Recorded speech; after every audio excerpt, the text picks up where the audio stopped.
sungguh misi utamaku, misi utamaku ketika aku diutus ke muka bumi ini adalah untuk menyempurnakan kemuliaan akhlak. Untuk menyempurnakan kemuliaan akhlak. Jadi misi utama Nabi, kenapa diturunkan Al-Quran kepada Nabi? Untuk membimbing umatnya supaya berakhlak mulia.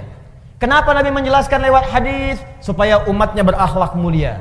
Kenapa ada hikmah di balik ibadah? Supaya dengan hikmah itu dibimbing kepada akhlak yang mulia. Puncaknya ini.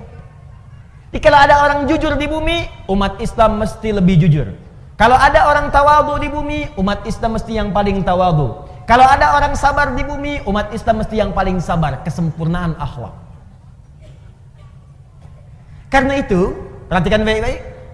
Bagian keempat ini, lihat puncaknya. Kembalikan ke Al-Baqarah 129. Rabbana wab'ats fihim rasulan minhum yatslu 'alaihim ayatika, ayat sudah. Wa yu'allimuhumul kitab, kitab sudah.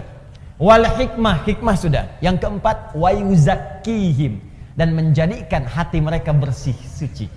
Kebersihan hati, kebersihan jiwa, itu yang disebut dengan puncak akhlak.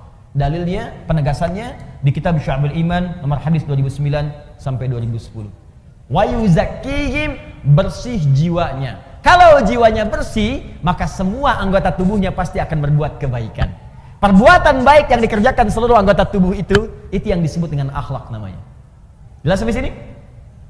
Sekarang yuk kita buktikan. Saya agak pelan-pelan supaya kita mengerti. Fokus. Contoh sholat. Kembali. Ibadah bukan? Karena itu mesti ada apa? Dalil. Ambil dari Al-Quran. Dalilnya Quran surah kedua ayat 43. Jelas? Baik. Caranya bagaimana? Yu'allimuhumul kitab. Lihat di Al-Bukhari hadisnya. Lihat di Muslim. Ini cara sholatnya. Jadi nggak boleh ngarang-ngarang cara sholat sendiri. Tidak boleh. Yang ketiga, hikmahnya apa? Tadi hikmahnya untuk pembuktian kita sebagai seorang hamba. Misal dalilnya Quran surah ke-20 ayat ke-14.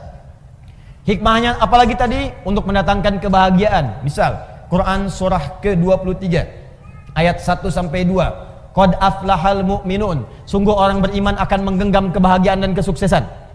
Apa amalannya? Ayat keduanya, alladzina hum fi salatihim khashi'un. Yaitu orang-orang yang sholatnya khusyuk. Di puncak kebahagiaan bisa diraih dengan sholat yang khusyuk. Nah sekarang bagian terakhir. Sholat yang baik itu pasti akan berdampak kepada akhlak. Akhlak yang mulia.